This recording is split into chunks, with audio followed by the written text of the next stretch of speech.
जय मसीह की एकता सिंह मिनिस्ट्री में आपका स्वागत है।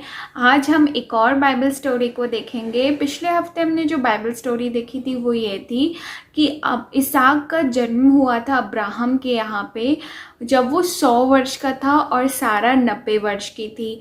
आज हम उसके आगे की कहानी देखेंगे कि इसहाक के जीवन में क्या हुआ और अब्राहम के जीवन में क्या हुआ और इसहाक की शादी कैसे हुई।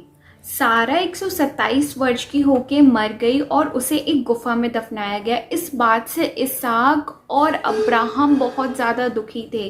तो अब्राहम ने अपने प्रधान दास एलियाजर को अपने पास बुलाया और प्रॉमिस करवाया कि वो हरान देश को जाएगा और उसके कुटुंबियों में से एक कन्या को ढूंढ के लेके आएगा जिससे इसहाक की शादी हो सके। एलियाजर ने 10 ऊँटों को छाटा और उसके बाद उसमें अच्छे अच्छे पदार्थों को रखा और वो मेसोपोटामिया यानी हरान को चले गया।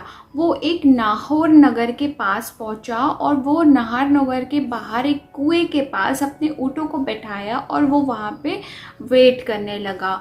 वहाँ पे वो स्त्रियों का वेट करने लगा क्योंकि वहाँ पे उस समय स्त्रियाँ कुएं के पास पानी भरने आती थी। तो वो यहोवा से प्रार्थना करने लगता है कि जो भी योग्य इसहाक के लिए कन्या होगी आप उसे दिखाइए, जिससे मैं पानी मांगूं वो मुझे और मेरे ऊँटों को पिलाए, वो ही योग्य कन्या होगी इसहाक के लिए। वो ऐसी प्रार्थना कर ही रहा था। जब उसकी प्रार्थना ख़त्म होते होते ही, जैसे उसकी प्रार्थना ख़त्म होती है तो वहाँ पे वो देखता है कि एक कन्या अपने कंधे पे मटका लेके आ रही होती है और वो उस कन्या से बोलता है कि मुझे और मेरे ऊँटों को पानी पिला। तो वो हाँ कह देती है और वो ऊँटों और उसको पानी पिलाती है। तो वो समझ जाता है कि यहोवा ने रेबिका को चुना है। तब एलियाजर ने उसे एक सोने की नथ दी और कंगन दिए सोने के और उससे उसका नाम पूछा। तो वो उससे बताती है कि वो नाहोर के जन्मे हुए मलेक के पुत्र बेतेल की बेटी है। नाहोर अब्राहम का भाई था। एलियाजर ने जब उसे वो रेबिका मिल गई तो पर यहोवा का सर झुकाकर दंडवत किया और प्रार्थना की। जब रेबिका ने प्रार्थना और अब्राहम का नाम सुना तो वो दौड़कर अपने घर गई और सबको सब कुछ बताया। तब वो अपने भाई लोबान के साथ वापस एलियाजर के पास आती है और उसे अपने घर लेके जाती है। उसने इसहाक के लिए रेबिका का हाथ मांगा और वो ये सब बातें सुन के उन लोग सब बहुत आश्चर्यचकित हो गए कि ये क्या हो रहा है। लेकिन फिर उन लोग कहते हैं कि अगर ये यहोवा की ओर से है तो हम मना नहीं कर सकते।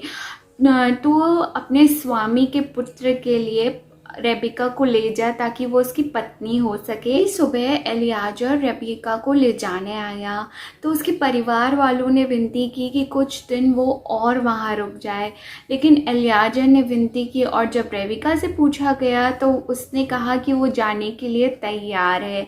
तो वो और उसकी दाई और एलियाजर यात्रा पर निकल पड़े। जब वह घर पहुंची तो वह इसहाक की पत्नी बनी और उसके माता की मृत्यु के बाद इसहाक को शांति प्राप्त हुई।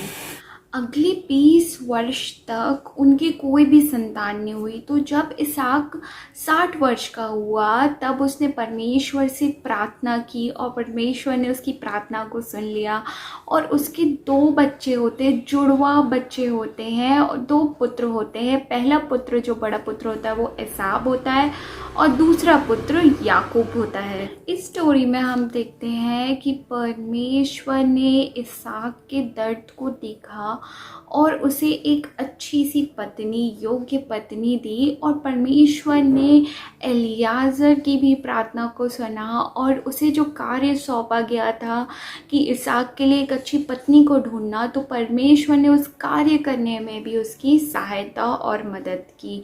तो जब हम परमेश्वर से प्रार्थना में कुछ भी मांगते हैं तो परमेश्वर उस प्रार्थना को उत्तर हमें ज़रूर देता है। इस छोटी सी बाइबल स्टोरी को सुने जाने पे परमेश्वर आपको बहुत सारी आशीष दे। आमीन।